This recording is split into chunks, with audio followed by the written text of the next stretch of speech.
Hi, I'm Sue Greenwald with awakenstories.com. How are you? And I'm here today with Deborah Nixon. And she's in the Jedi group that I'm in. And we're going to talk today about how she became awakened.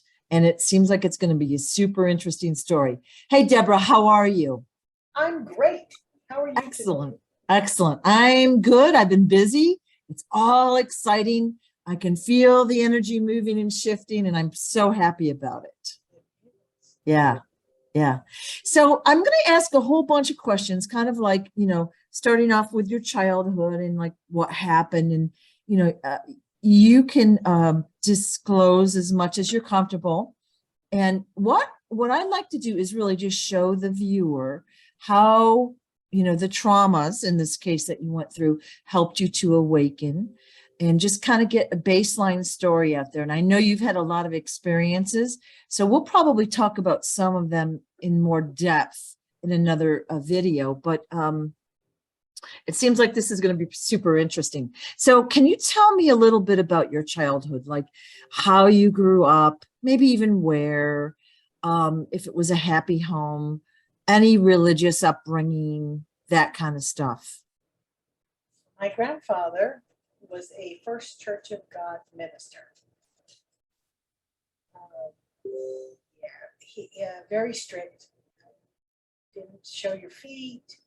You weren't supposed to dance, and no makeup. Wow. It was very strict. And then my mother's family was just the opposite. And that grandfather was a 32nd degree Mason. So there was definitely some spiritual clashing going on since I was very small. And you could feel it in the house. There was a lot of, say, poltergeist activity. Wow. Okay. Okay. So, Deborah, did you live with the grandparents, the grandfathers? Were they in your household? I ended up living with my grandmother that was married to the minister was Native American. Okay. And I ended up living with her when I was 13 because I was removed from the home for child abuse. And that didn't last very long. Okay, so you lived with her for a short amount of time is what you're saying. Probably about 6 months or so. Yeah. Okay. And prior to that, in your childhood home, there was a lot of fighting, a lot of unusual experiences. Explosive fighting between my mother and father. Yeah. And child abuse in your home. Yes. Oh, okay. All right. So pick off wherever you want to go. So I stayed with my grandma until I guess her sister, which was my great aunt, had a baby shower, and we went to the baby shower. I did not know that they had kept me away from her because as a baby, she kept telling them that I was her deceased daughter returned. All right. Who was, now say this again, because I'm not getting. This was my grandmother's sister. Okay. Aunt Blanche. And Aunt Blanche, I just loved her, but she was missing 4 fingers on one hand due to a farming accident when she was a child. Okay. So anyway, we went to her house, and when we got to the house, I didn't realize I'd never been there. I recognized the house. So I ran inside and I said, "Oh, this used to be my bedroom." Oh, okay. And I had a full-on memory of living there. Went looking for my bird. And then I went outside and checked out the garden. I was like, I remember the gardener. I used to call him Mr. Green Jeans, and all of these memories came flooding back. And my great aunt grabbed me and she goes, "I knew it was you, Junie. I knew it was you." And so here's this whole very religious family. Okay. And they put me in a psychiatric ward for 6 months. So what you're saying is you had like a past life experience when you went to the home, And Yeah. your great aunt actually had a daughter that probably died young, I'm assuming. And she's claiming that it was you. Yeah, I remember being that daughter. And Okay. actually, when I went back in the house with her, this is when they pulled us apart.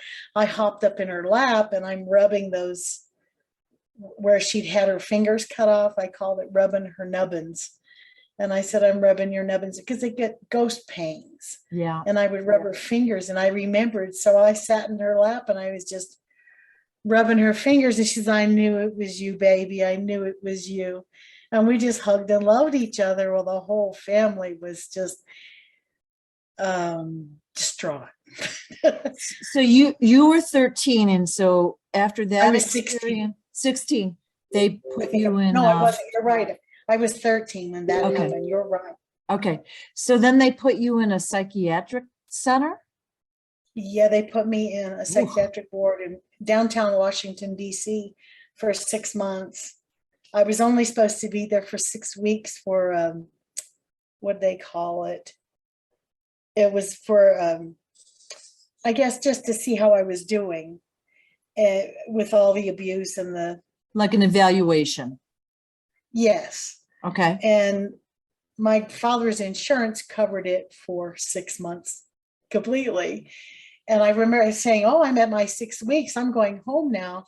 And one of the nurses started laughing at me and he goes, honey, you have insurance. You're not going home until the insurance is gone. And it was true. Okay.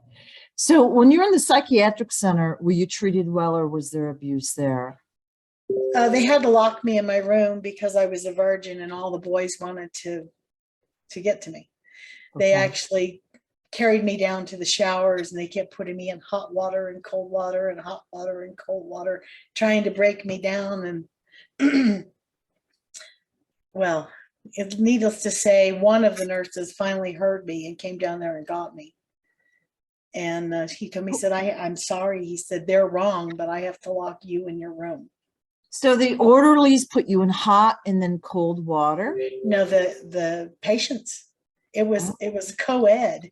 So there were boys and girls in this place. It was young adults. All right. I was the youngest person there. Okay. And so you're 13 and you're and wow. So the other patients were like kind of semi abusing you.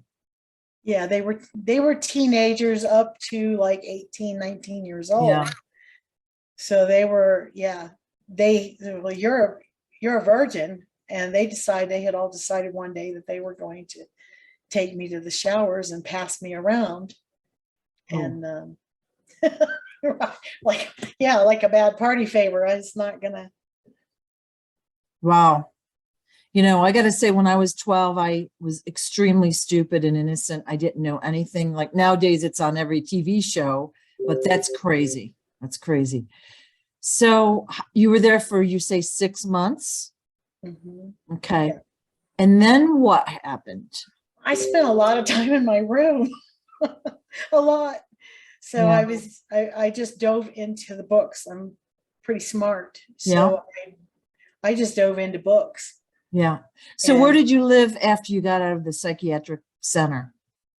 Then they kept trying to place me back at home with my parents. So they placed me at home and they put me in another school called The Other Way. And because they didn't have something for children that weren't acting out, I had to go into a drug treatment center. So here I'm in with all of these drug addicts. And I was only 13 and I sure learned why you don't do them really quickly. So did you live there or did you live with your parents? I lived with my parents at that time. But you had to go to the school for drug teenagers, drug addicted teenagers. Yes, it was called The Other Way. Yeah. Wow, that's a little odd. And your parents didn't say no? They wanted them. I was still in court custody. Oh. So they didn't really have a say so. And I was just staying with them on a temporary basis to see how it would work. And it didn't work. My mother would punch my teeth through my lips, or my mother would, yeah, it was bad. So they would remove me again and put me somewhere else. A couple of times I ended up spending, I think that time I spent 3 nights at the substation because they didn't have a home for me. Then they put me with my mother's brother for a time, and he put a cigarette out on my face. It was like crazy. I mean, crazy stuff. Nobody should live like I grew up. How about your brother? Was he like kind of subjected to things similar? How do I say? He was not abused that way, but it was still a crazy house, a crazy home. He and I agreed later on when I ended up, I ended up, out of all of those times of being placed with my mother, and then my father and mother split. And then after Dad left, it was really bad. And I ended up in a nuclear engineer's home. And it was really nice for a couple of years. So when I hit 16, I was the valedictorian of my 10th grade class. And I was so proud of myself. But when I hit 16, he wanted more than just to be my foster dad.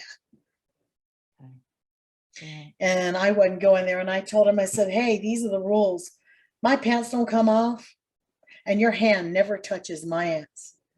So he took a ruler and he beat me from the crooks of my knees to the middle of my back. Oh, okay. And I walked into school that next day, and I went into the principal's office, and I said, I need to be emancipated. And she said, what are you talking about? And I dropped my pants. I showed her where I dropped my pants. And I said, this is why. And she said, oh, let's call social services. And I said, let's not. That's how I got here. Right. Okay. Okay. So I actually had some help. I went ahead and got my GED while I was a runaway. I left. I packed my little bag and I left. So you left this guy's home. Where did you live? Actually, I hitchhiked to Ocean City, Maryland. And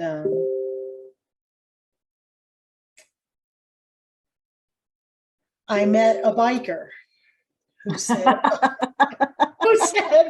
I'm sorry. You laughed. He said, I have a job for you. And I said, really? He said, my mother is an alcoholic. I love her, but if you could come and take care of her, there is a room off the garage. You can stay at my house and just take care of her. When she gets up, let her think that she cleaned. Just get up early, clean the house.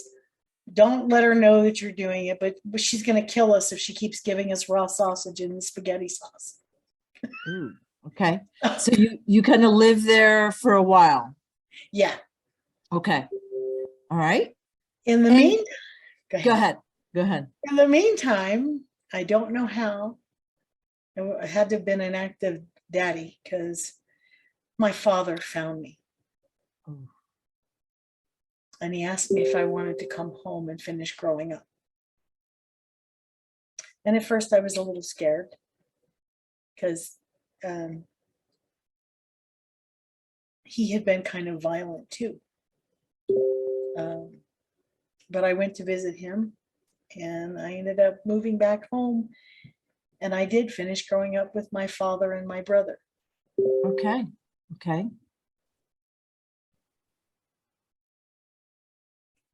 And then what happened? So during this time, so you're, like say 16, 17-ish at this point, you've had a variety of spiritual, psychic, past life types of experiences, probably through your whole life, is my assumption. Yeah. Okay. So, all right, let's like fast forward a little bit past there. You grow up, and then what happens? Oh, goodness. Well, I'll tell you, when I was in the nuclear engineer's house, as I was leaving, I found a notebook because I was looking for my birth certificate. I found a notebook in his desk where he'd been keeping notes on me, talking about how he let me have beers or he let me get high. And then he would ask me about stuff I should have no idea about. And I told him all about it. Oh, so I your thought psychic experiences, that kind of stuff. about how I would answer the phone before it rang. Yeah. Yeah, Yeah. that kind of stuff. Okay.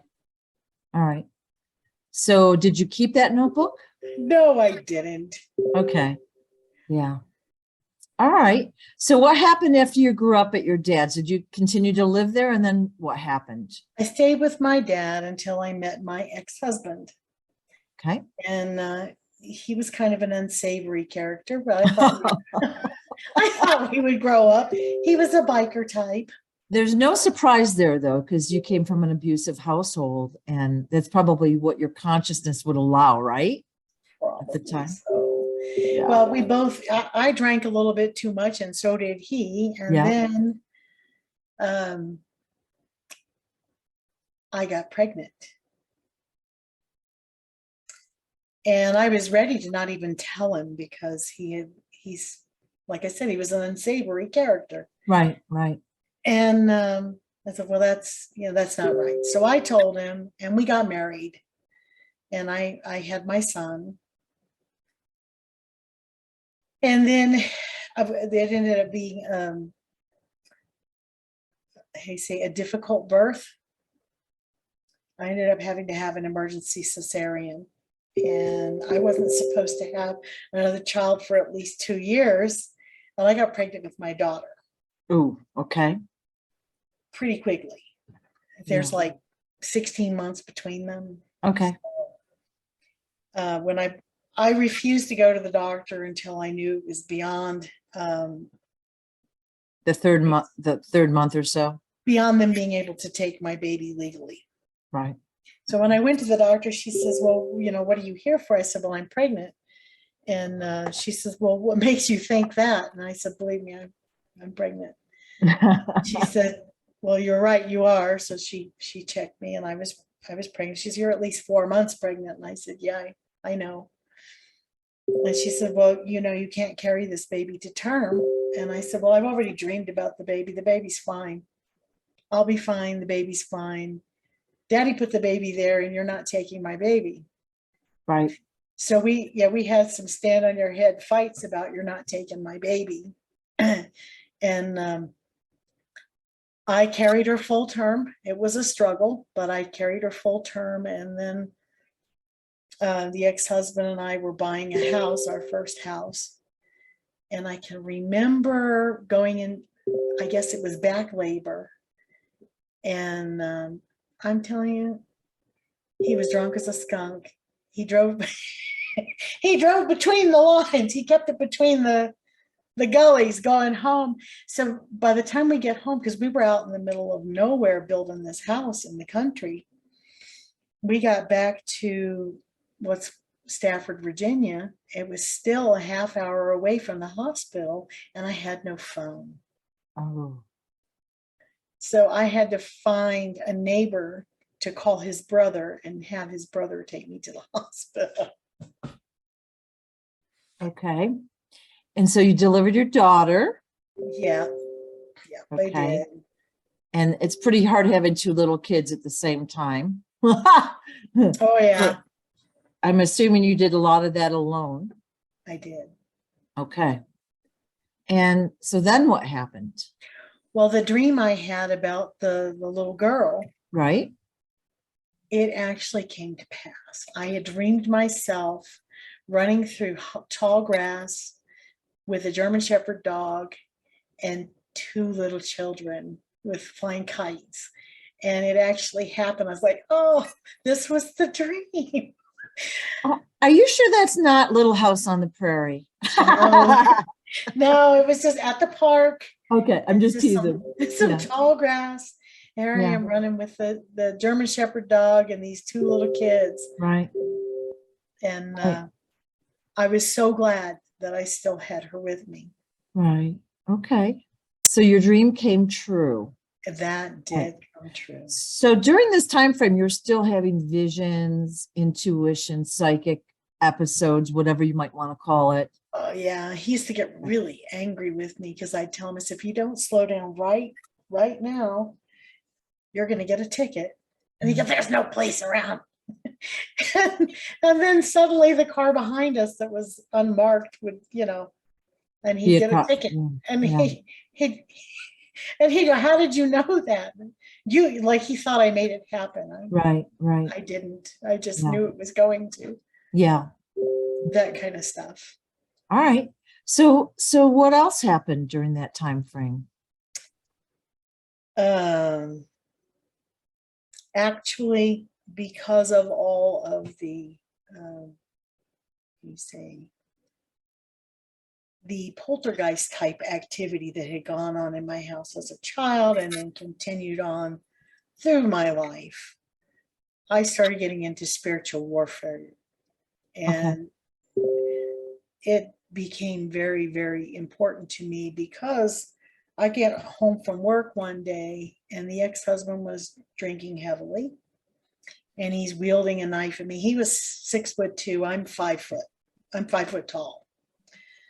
So here's this 6'2" biker with a knife, a hunting knife, like you'd fillet a deer with. Yep. Pointing it at me, telling me how he's going to kill himself. I was like, well, why are you pointing the knife at me? And something rose up in me, a boldness. And I reached behind his head, rolled him in the floor, and took the knife from him and gave it to the children and told them, throw it behind the water heater where he can't get it again, please. Okay. And then I hear the same voice come out of him that came out of my mother. Not everybody can be perfect like you. And I was like, what is this? Shades of my mother. What is this? And that's when I started really looking at spiritual warfare. So you are saying basically your mother was possessed. I think so. As was your ex-husband. Is that what I'm hearing? Yep. All right. Now he had, we'll call it dark behavior. What other instances did you have that might support that?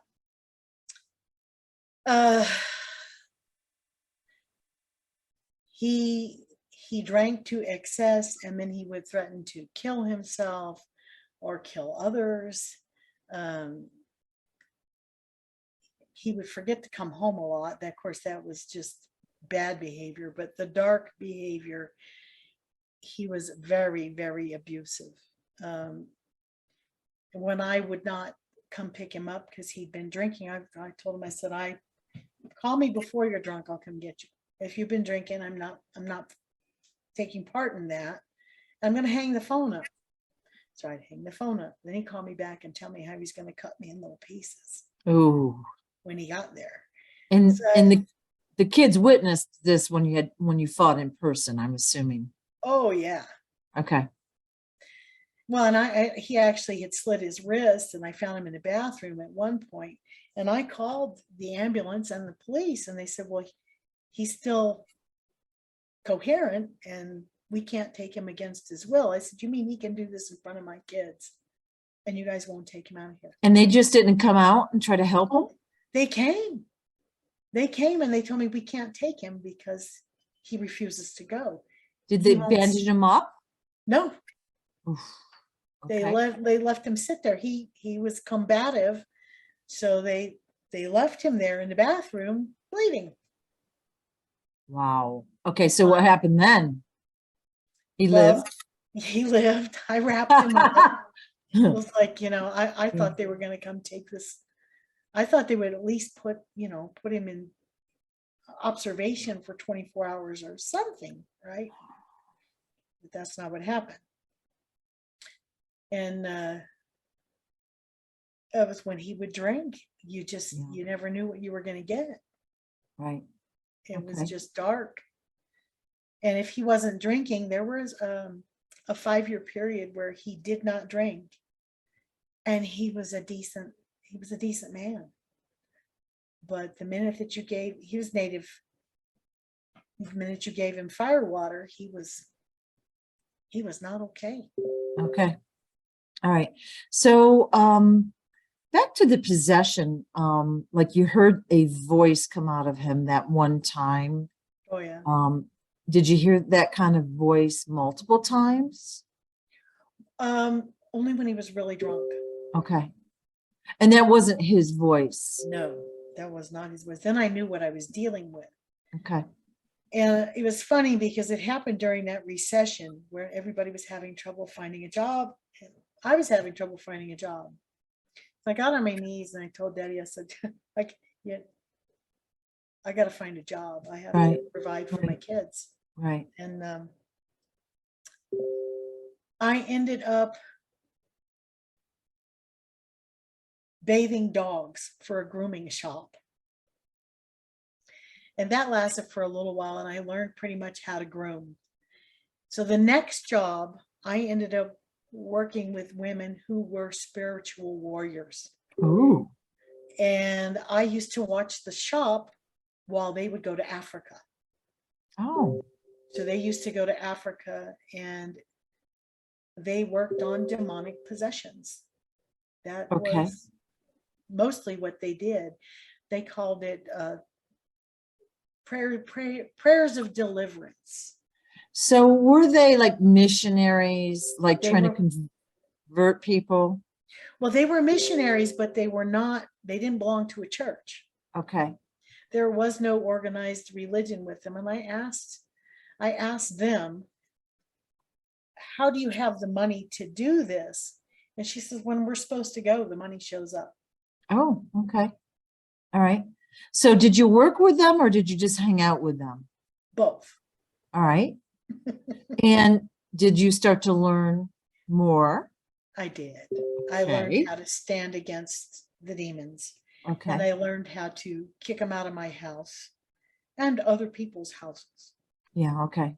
And I learned how to what they called travail, which means to stand in the gap for someone who's unable to pray Right. or to request for themselves. Okay. Okay. They're unable So to connect. why would they go all the way to Africa to do that when I'm assuming there's enough stuff going on here in the US? They did it here too, and I actually went with them. They used to go and minister to ministers. They would Okay. show up at church, and they took me with them.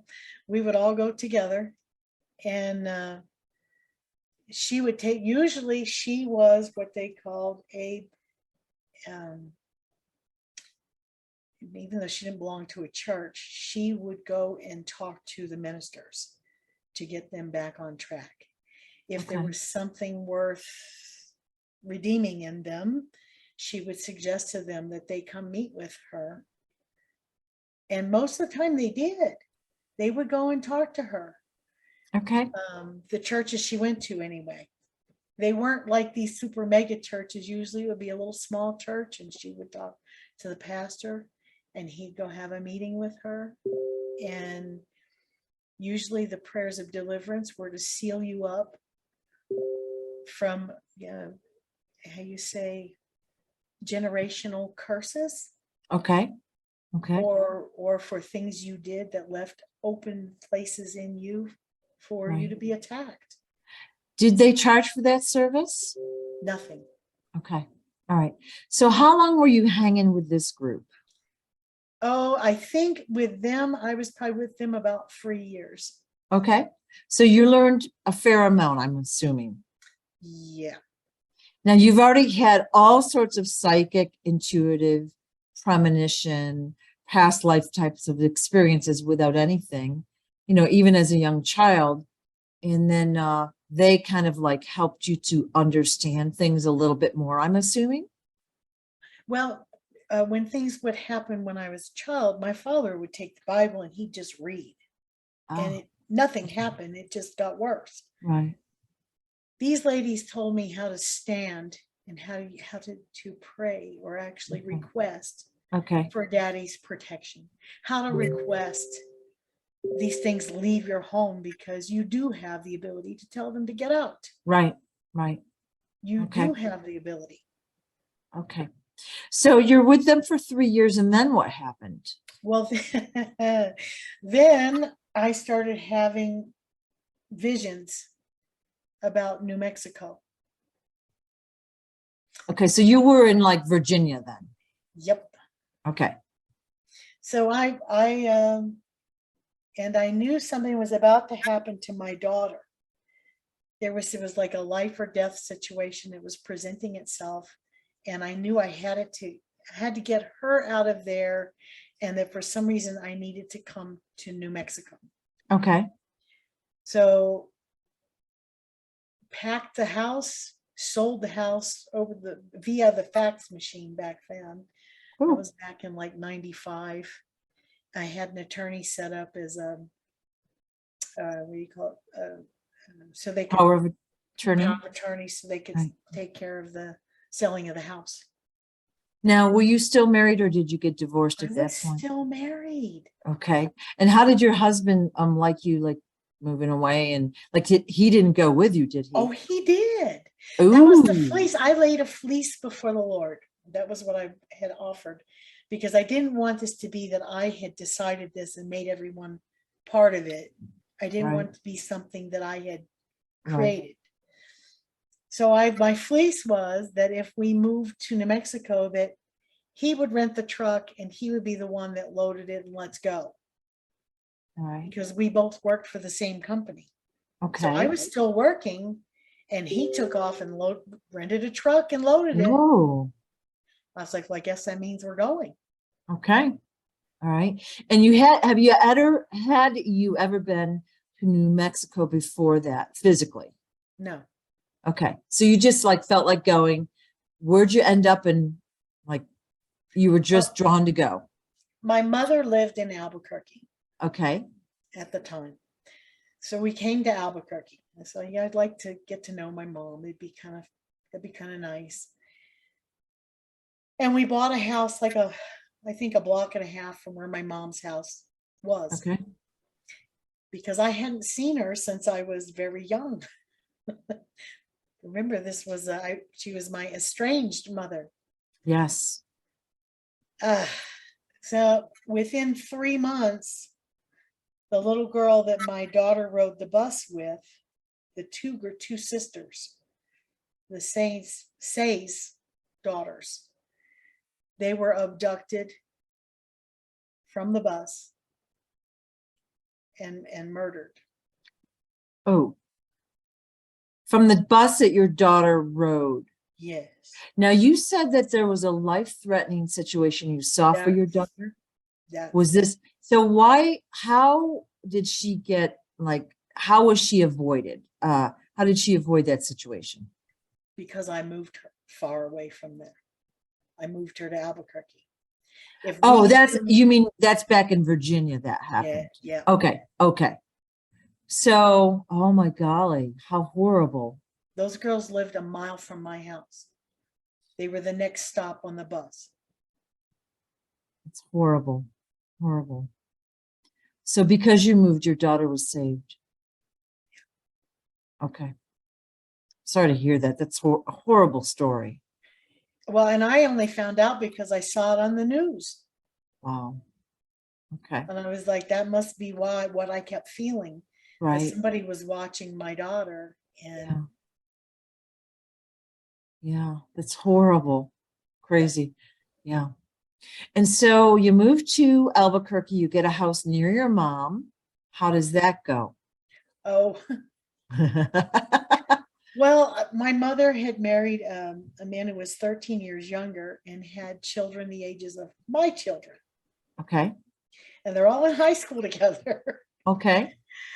Mid school and high school. And then her new husband was very, very,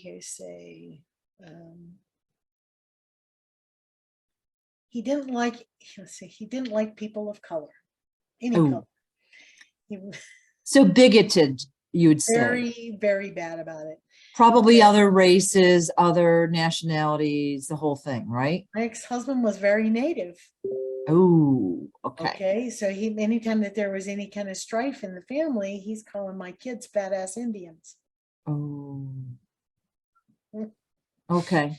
So not cool. No, not cool Okay. at all. All right. And yeah, so anyway, I guess my mother was not a free spirit. He had given her, I mean, she had a very restrictive life. She wasn't allowed to leave the house after dark. Ooh. Yeah. And so I guess I caused problems for her because I was like, Mom, do you want to go to Kmart? They're having a blue light special. They're doing midnight madness over at Kmart. Let's go. Yeah. And then when I found out she couldn't go out after dark, I was like, oh, okay. Now, would you say your mom was still possessed at this point? You can still hear it. It's definitely still there. Is she alive now? Oh yeah. She moved away without even saying goodbye. Oh. The last time I saw her, I was in her kitchen and I was sitting on a stool at the back of the kitchen and he was sitting by the window, like a little breakfast nook table thing. And her husband, he looks at me and he goes, I can't believe a daughter that would run away and just leave their mother.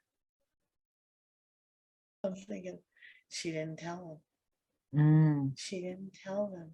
She never told them. She didn't tell them I was taken away. She told them I was belligerent and ran away. Oh, man. Well, I didn't blow her cover. Why would I do that? What would it prove?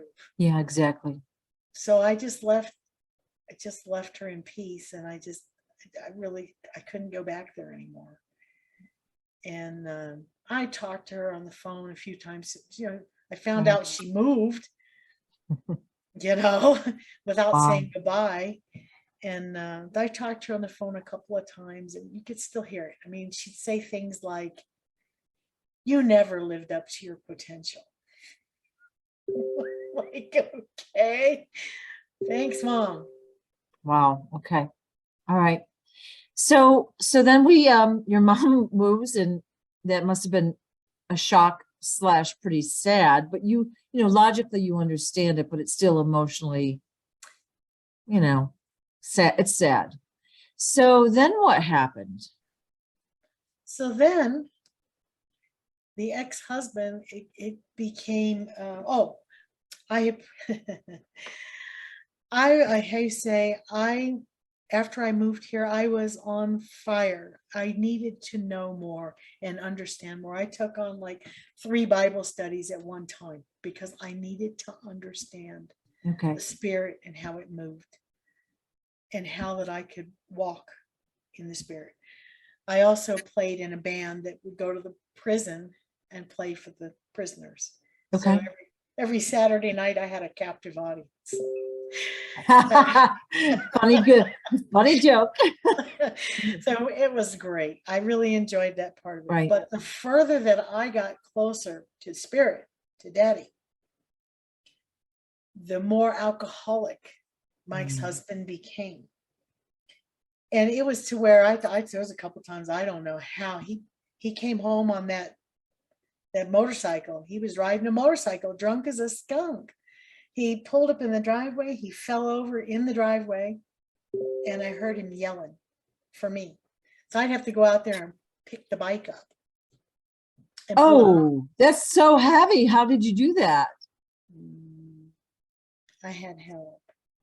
Yeah, I've tried to pick a bike up before. Not easy. I picked it up and I rolled it in the garage. But I had to get it off of him so he could get up off the pavement, right? So it's just like as time went by, the worse he got. It was to where I couldn't even go to the band practices. I used to play at the church as well. And it was just awful.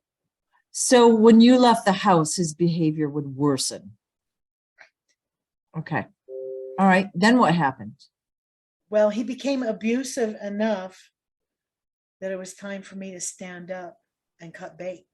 Right. So I had grown up without a family. I really wasn't very good at this. I sent myself to counseling for a brief time.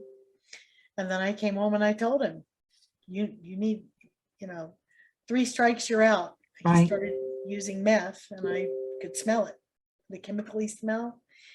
And I knew, because I could see it. I knew what was going on. Right. I walked in the garage. I opened up his toolbox and here was this glass pipe in the top of it because I could see it. And I flung it at the wall and I told him, I'm a 3 strikes, you're out kind of girl. This is the first one. 3 strikes and I'm filing for divorce. We will or we will not call the police depending upon the situation. And I said, So wait a minute. He tried to kill himself. He did all this other stuff and you didn't count those as any strikes. I had not. Okay. So crazy, right? I know. Okay. All right. Just want to get the story right. I think I just had to get strong in the spirit. Yeah. I get it. So I told him,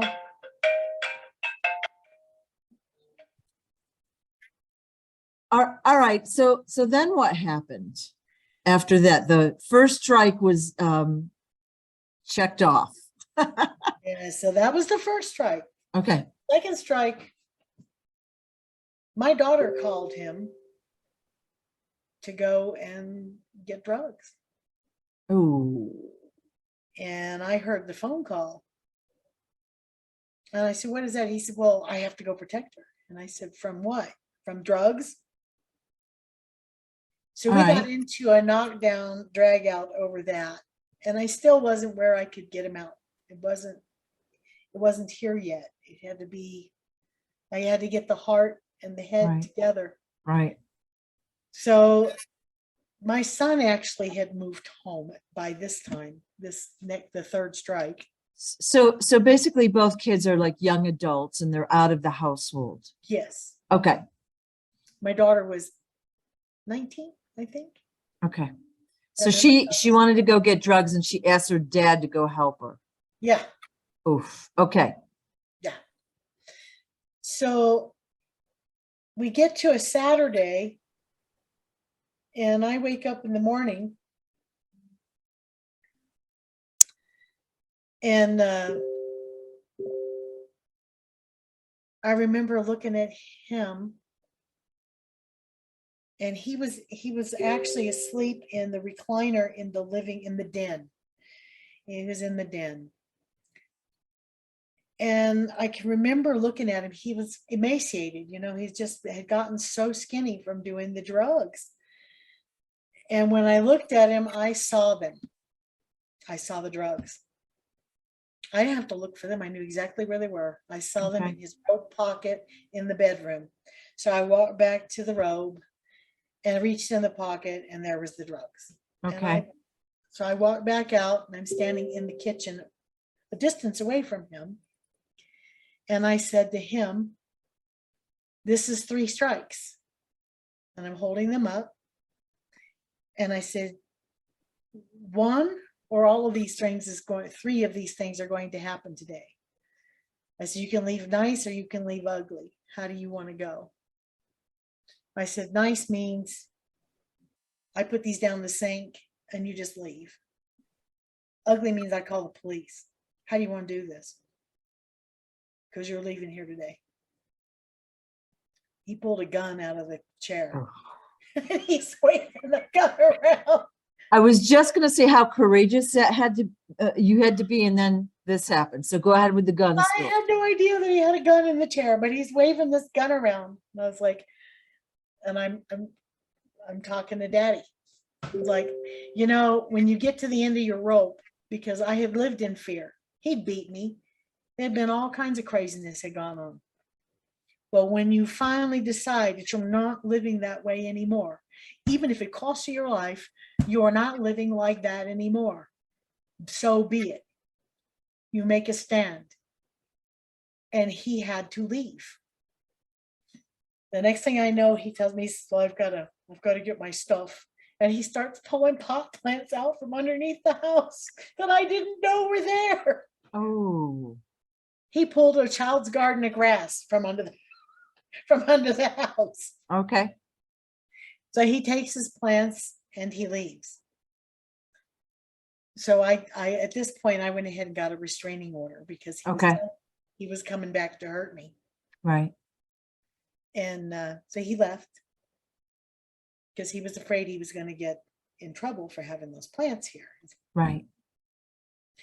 So he did come back, and I did have to use a restraining order. And then I got all of his things together.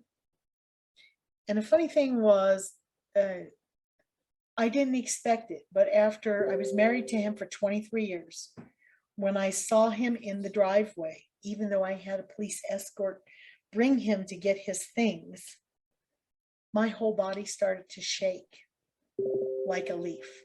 I had no idea that you had physical memory like that, and that I had been so traumatized. Of course.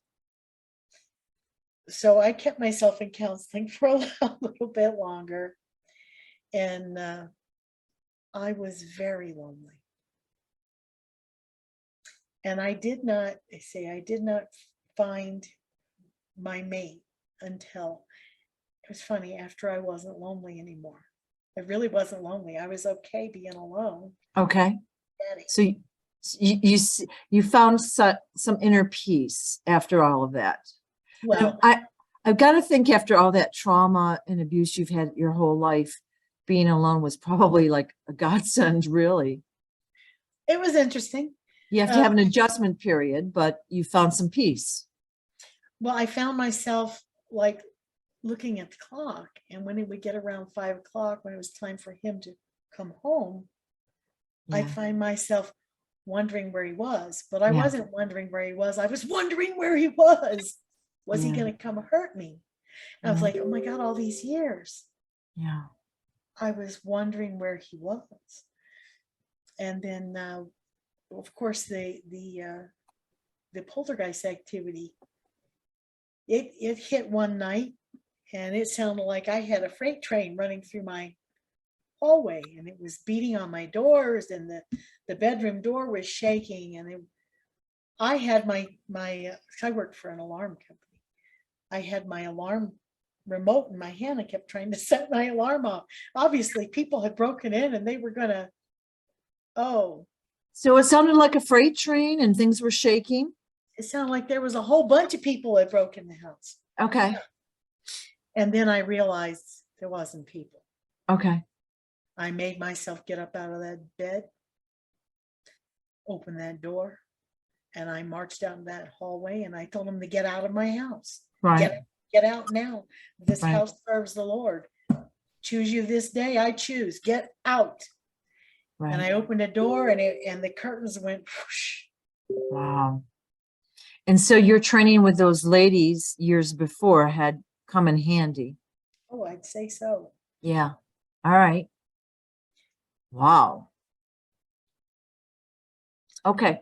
So you're alone. You've got PTSD. Of course, maybe that term wasn't as popular then, but you're recovering from trauma. You're learning to have inner peace and enjoy your life, if you will, a little bit. Then what happened? I was house poor because I was still paying for my house. Most women, I understand, that go through this lose everything. They do. I filed bankruptcy and I reclaimed my house. So I was house poor because I was still paying those bills. Right. And I was online, and I was in the native chat room, and this lovely gentleman started speaking to me, and he gave me his phone number, and he said, if you'd like to call me sometime. He didn't ask me for my number. He gave me his. And when I called him, he was very respectful. And then he came over. Actually, when I called him, I remembered him. Oh. Remembered his voice. I've never met him, but I remembered him. I had another past life, and I remembered him being my husband. Wow. And I was like, is it possible that I could already be in love with this person? Mm. But how could this be? I haven't even met him. So he lived 2 hours away. He drives to Albuquerque. We go to dinner, and I knew I was in love with him. Oh my God, he put me in his arms and I just melted. I was like, oh my, it's him. It's him. Okay. I didn't Okay. recognize the body. It wasn't the same body, Right. but it was him. I knew it was him. And we're still together. And it's been Yeah. 17 years. That's amazing. Now, I talked to him, whatever day it was, and he said that when you first hugged, that all sorts of past life memories came to you, like your full recognition came to you. We actually, for about the first 3 months after he moved in, we continued reconciling that past life. We were Ooh. Native. He was the chief's son. And he was leading a hunting raid for two-legged deer. Oh, okay. And I was pissed off about it. And I was telling him so. And I said, you know, this is not okay. And you guys don't want the women to hunt. And something's going to happen. And then the women won't know how to hunt. And you guys won't be here. And well, they never came back. The whole hunting party. And I was so mad at him. I was so pissed off at him. Okay. And we would wake up in the morning still having the argument. Oh, wow. For Okay. 3 months, this went on, reliving it in our sleep. Right. Okay. And I finally got up and I said, I was so mad at you. He said, but I died. I said, I know. That's why I was so mad at you. Yeah. Because you kind of knew what was going to happen back then, too. Mhm. And I'm assuming that was in New Mexico, the territory of whatever it was back then, probably in the 1800s. I think so. Okay. It was before the occupation. Okay. So you guys met and you knew you had this past life, you reconciled it. You had other past lives together, I'm quite sure of it. Oh, right? yeah. And have you seen those as well? Bits and pieces, yeah. Right. Okay. And children, and yeah, there was. Good. Good. And I could tell you that I'm more in love with him now than I've ever been. So. And so I love hearing that story. It makes me feel so happy when people find each other like that, and you were just somehow drawn to him, and it's beautiful. We both said the same prayer that night. I was asking for if there was anybody out there that Daddy had made for me, would he please let me meet him? Even if it was early. I know you're not supposed to meet them early, but that I was so lonely. Yeah. Yeah. I've been through so much. Could he please let me meet this person? Right. Right. Floyd Wow. I think Floyd said the same prayer the same Yeah. night. Right. And we met. So you're still in Albuquerque area? Yeah. Okay. And so you said 17 years you've been together. And what's happened of significance during that time? Like spiritually, psychically, however you want to define it. Yeah. I mean, that's a hard question to answer 17 years worth, but. Well, I could give you a brief though. Okay. Floyd was basically Native in ceremonies, and I had been kind of leaning toward the Christian side of things and not learned my Native heritage. It wasn't really allowed. So I went and met with traditional teachers and learned about some of my Native heritage. And we went to a lodge, a women's lodge, actually, I went to. And it was shortly there, I saw something at the lodge. I saw what they call lightning beings. Lightning beings? Lightning people, yeah. They're like, okay. They look like lightning. Okay. And he was dancing around the fire, and I saw him. I was like, this is really this really cool. I saw this lightning beam. And it was probably, I think 3 weeks to a month later, I was watching one of these blue lightning storms, just beautiful, go across the sky. And I was sitting in the den with the sliding glass doors open. A lightning ball came down out of the sky. You're going to think I'm making this up. I know. No? A lightning ball came down out of the sky under the awning. My patio has an awning, and came into the room. And when it got to be about here, I put my hand up and it went and blackened the palm of my hand. Oh, And Floyd's hair is standing straight up, and he goes, "Are you okay?"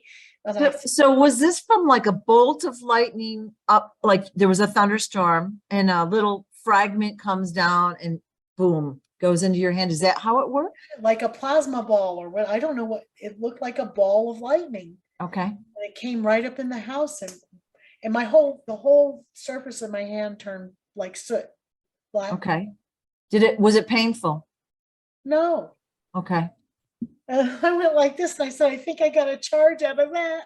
I started laughing, and he goes, "No, are you okay?" And I was like, "Yeah, I'm fine." Did Floyd have long hair and did it go wild? Yes. Yeah. His hair- Okay. The static in the air was thick. Okay. So that was one thing that happened. And then there was my daughter. She had picked an abusive man, much like her dad, and she was at this time pregnant and not too far from where we live. She was like 45 minutes away. So she calls me and she says, "I'm pregnant and he's hitting me." And I said, "We gotta go get her." As we don't want to engage this fight. We don't want to get in the middle of it. Let's just get her and get out. So I told Floyd, men tend to want to banter. So I was like, don't engage him, please. Let's just get her and get out. So it's way out in the country, and it's, dirt roads and stuff. So I drove up in my car, threw the door open. She jumped in the back seat. I'm driving, and Floyd's sitting beside me. And we started down the road, and he comes after me in his truck, and he's trying to run me off the road. And I looked at Floyd, I said, "It's time." And I put my hand up like this. He put his hand up with me, and we asked Daddy to stop him. And all of a sudden, it looked like that truck hit a wall of jello. Wow. And stopped right there. It stopped. And we just drove home. But it was amazing to me how quickly Daddy he just stopped him right there. Right. Wow, that's an amazing story. And we were able to bring her home safely. Of course, she went back, but yeah, it saved us from going off the road. right. And then my most favorite story was Floyd he was sitting in the den, and he kept laughing, and he was laughing, and he kept laughing, and I hear this other person laughing. And I said, "What are you doing? Who are you talking to?" He says, "I'm talking to Jesus." Wow. And I said, "Well," he says, "Yeah, I'm talking to Jesus." He said, "I'm talking to King Smarty." Yeah. I'm talking. When was this? I'm listening to King Smarty. This is years ago. Okay. I can't even tell you how long ago. I'm not sure, but it's been quite a number. Actually, we were on calls with Smarty in the Wayback Machine, and then we lost track of him. That's what you were telling me. Yeah. And there was somebody named Zorro that would be on the calls, and I don't know. Anyway, we lost track of the calls, and then Floyd says he thinks that Smarty found him. I was like, that's not surprising, actually. So here we've come full circle. Right. And, there's a wholeness in my life. My kids are still not, awake yet. Right. But we request for our children daily. Right. both Floyd and I together. Yeah. And it's amazing the bond that we've formed over time. Well, it sounds to me you had an extremely rough start, and you had a lot of trauma and struggle and all that, but you basically, and I don't mean to make it sound light and fluffy, but you've come out stronger, your eyes are open, and now you have a good life, right? The way that I would put it is that I have become so strong Right, with Daddy right, that I can be gentle. right. I love that. And that's, I told Floyd, that is the sure sign of strength in a person, when they're gentle. Right, right. Right. And you don't have to be aggressive and beat somebody up to be strong. No. And actually to stand up to somebody that's waving a gun in your face or going to beat you up, or he has a knife in his hand, you have to be very strong to do that. Just like with your foster father, you have to be very strong to basically run away at that age. I mean, like, you have no money, no job. There's so many factors in it. You have been strong your whole life. And all of these experiences, although I'm going to say they were negative and heavy, have made you really strong. And you obviously have such a loving heart. So you've come through and not gone to the dark side. That's amazing. Yeah. Yeah. Yep. Any other little last minute things you want to say about your life, or what you might recommend for people that might need inspiration or ideas on how they become, like, we don't always have to go through the heaviness to become awakened. Any ideas for someone that might be newer on the path that you might, share with them? Honestly, Yeah. my biggest growth time was when I admitted that I was blind. And I asked Daddy to show me the way. I said, I see, I'm blind. Right. So it's kind of like a surrender moment. Yep. When, yeah, you see, we always think we can control every aspect of our life, in our brain. We plan things out, we do all these physical actions and whatever it might be, but it never ever to infinity goes to plan, does it? So you have to roll with it sometime, and in your case you just kind of let it go and ask for help, it sounds like. Well, and then there was the day I was getting ready for band practice, and I was going to church, and I had decided that, no matter what was going on, my kids were running away, there was craziness going on, I was going to go and stand for Daddy, and I was going to be up there and play my 12-string guitar like I had. Right. And I realized that I had been through so much that I was numb. My heart was numb. I really wasn't feeling much anymore. I Right. didn't feel anything except for dull pain. Yeah. And I asked Daddy for a heart transplant. Wow. Way back then. Mm-hmm. Yeah. Yeah. Yeah. I told him, I said, I need a heart transplant, Daddy. Did you feel it? Did you get it? And did you feel it and know it? I felt it. I knew it when Yeah. it happened. Yeah. Yeah. I didn't get it right away. It wasn't there Right. long after, but Right. because you're still tender, you still have a tenderness, and Right. there's Right. a childlike tenderness that comes with it. Right. And you clearly have that now. Oh, definitely. And I'm so happy, because this story could have gone horribly awry. There's so many points. Could have just started doing drugs with the ex-husband and sunk into nothingness. Totally.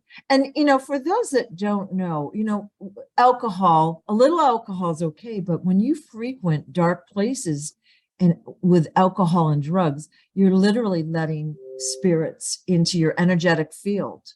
They attach, they feed on you, they influence you and manipulate you. So that's why, it's not surprising that your husband did have those dark entities Well, Native Americans tend to be sensitive to that. Yeah. What do they call it? Firewater. Yeah. I know that like there's a high amount of alcoholism among Native Americans, and I'm not sure exactly why that is. Like, I actually studied about why. right. And it's because the alcohol, where you get dopamine fits perfectly into a receptor. Well, the alcohol fits into those receptors. So the Native Americans that are genetically predisposed get a euphoric high that nobody else gets.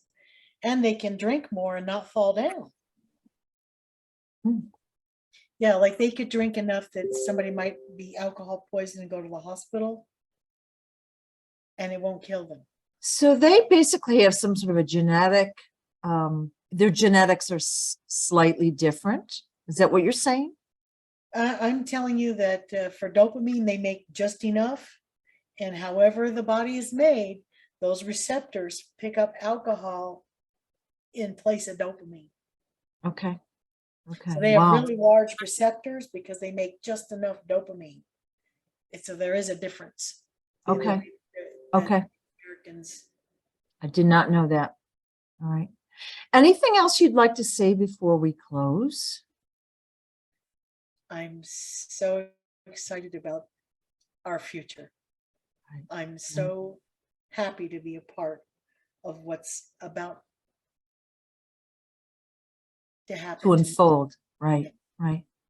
Right. Well, I want to thank you so much for sharing your story. I know it hasn't been easy for you. My heart was so sad when you told me most like 3/4 of it. And like I said, it's made you strong. It's made you smart.